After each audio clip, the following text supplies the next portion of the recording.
Hello, Commanders. Welcome to another episode of Surviving Mars.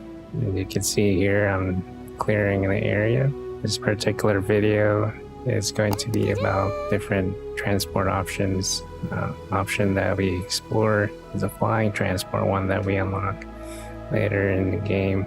But in the meantime, I'm going to give you a couple of tips if you do happen to have transport and you're having trouble getting some of your materials across a map.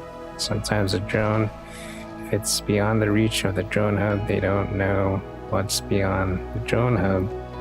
So you kind of have to point them in the right direction to show them where the resources are. It will say when you click on a drone and the thing that they try to build will say that there's no resources found, but it happens to be slightly out of reach. You could select all your drones and then right click to the resource and guide them where it is, and then they'll bring it back to where they need to rebuild or build the particular object, which happens to be a drone hub that I believe I needed electronic parts. So that's one of the tricks I discovered later on in the game. I apologize if I didn't show it sooner, but after 30 souls, I kind of wanted to make these videos a little bit more concentrated, especially after the YouTube partner thing. Once again, sorry for bringing it up, but if you do want a rover or an object in the game named after you, I do have a join button. It's another way of supporting the stream, but this YouTube stuff will always remain free. It's free to subscribe, it's free to like, it's free to comment, so that will never change. But if you do want something in return for something, you could always do that. I'll occasionally just name somebody out of the whim, so I just wanted to let you know there's an option to do so. Anyway, we have some more management stuff regarding our colonists. It appears that some of them have neglected where these new colonists are to work. So we have some people without jobs and people without homes. When the children from the nursery grow up, become a child or of age where they can work, they normally pick their own jobs based on what their skills are or what they desire, and they keep that job for 5 souls.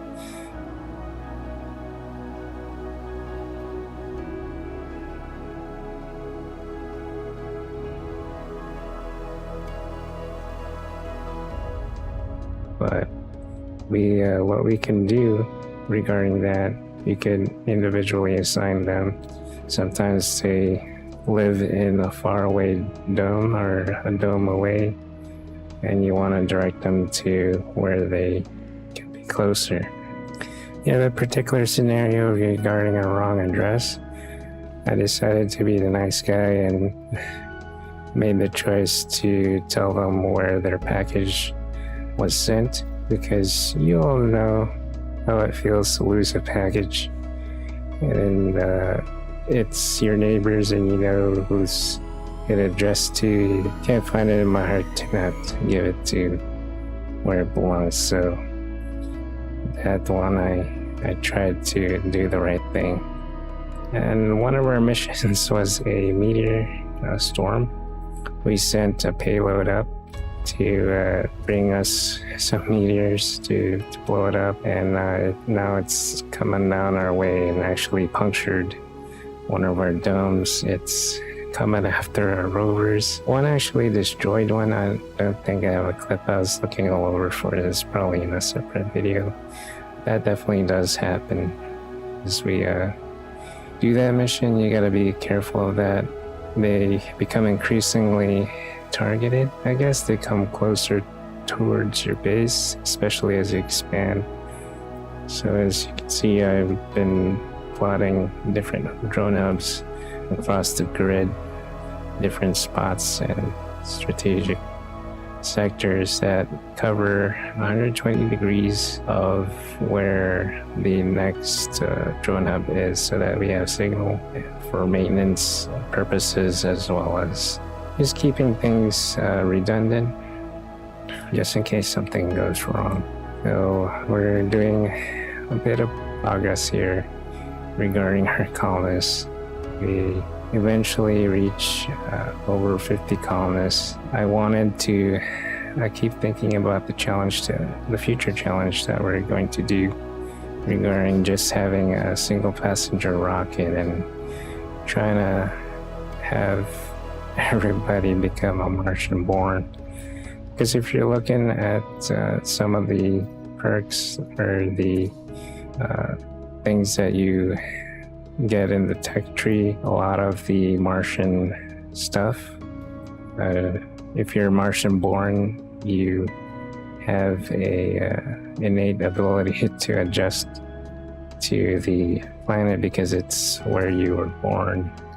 Makes sense, you are a product of your environment if you believe in that sort of thing.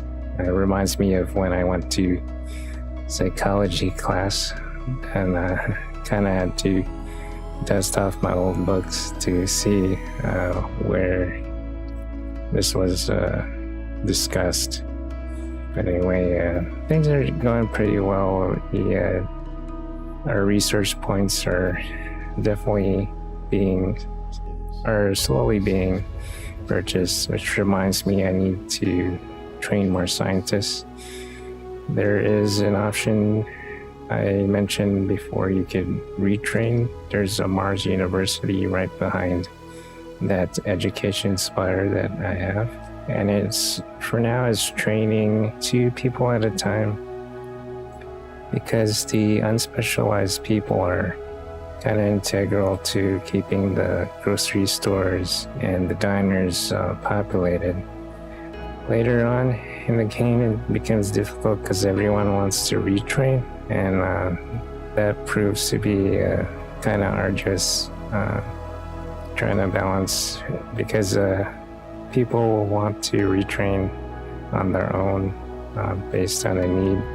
If you have it enabled and it's automatic, they will try to get the thing that's most in demand. So for me, it was geologists, engineers, and scientists, because a lot of the jobs that I have vacant are those particular jobs. As well as, until I unlock the automation part of botany or farming, it still needs to occupy those farms. And food is probably one of the priorities that we need to have so that the Martians can survive.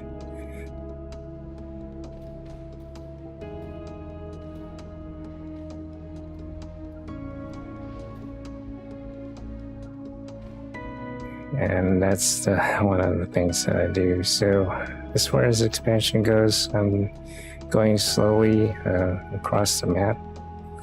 I want to connect several domes, and we have I want to do several domes that are interconnected. Right now we only have electricity passing through and connecting it as a single grid, but eventually I want to have the grid connected to the pipes for oxygen and water. So they do not recommend, early in the game, they do not recommend having such large networks because it's kind of wasteful. But I kind of want to do it so that when I expand the bases, it will be easier to connect everything following a line. So, because the infrastructure is already down there. So that's the thought process behind me laying down the plan and the foundation. So we do have another founder's death, I don't remember when the last founder's death is going to be. I think it was in this episode, but after 50 or so souls, that's when all the founders have been gone from this planet. The original 12 that came down, I think I remember the numbers. I had 4 scientists, and 2 engineers, 2 geologists. It's 8. I had, I think the rest, I had 2 medics and 2 unspecialized. So I can't believe I remember that. But I think I remember because I had priorities of what I needed. So those are the people that I chose. And we also tried to not have a lot of flaws, but that was something that when the Martian children are born without any of the conditional spires and things like that by default, there are some flaws like laziness, and some of them have chronic diseases, which later on we can fix. So that's with different conditioning spires you have.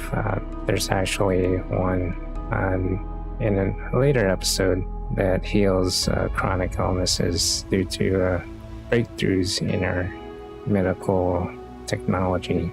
So this is pretty cool concepts to have, other than trying to figure out how to save your colony when it gets hit by meteors and trying to manage your resources. So this is a pretty involved game.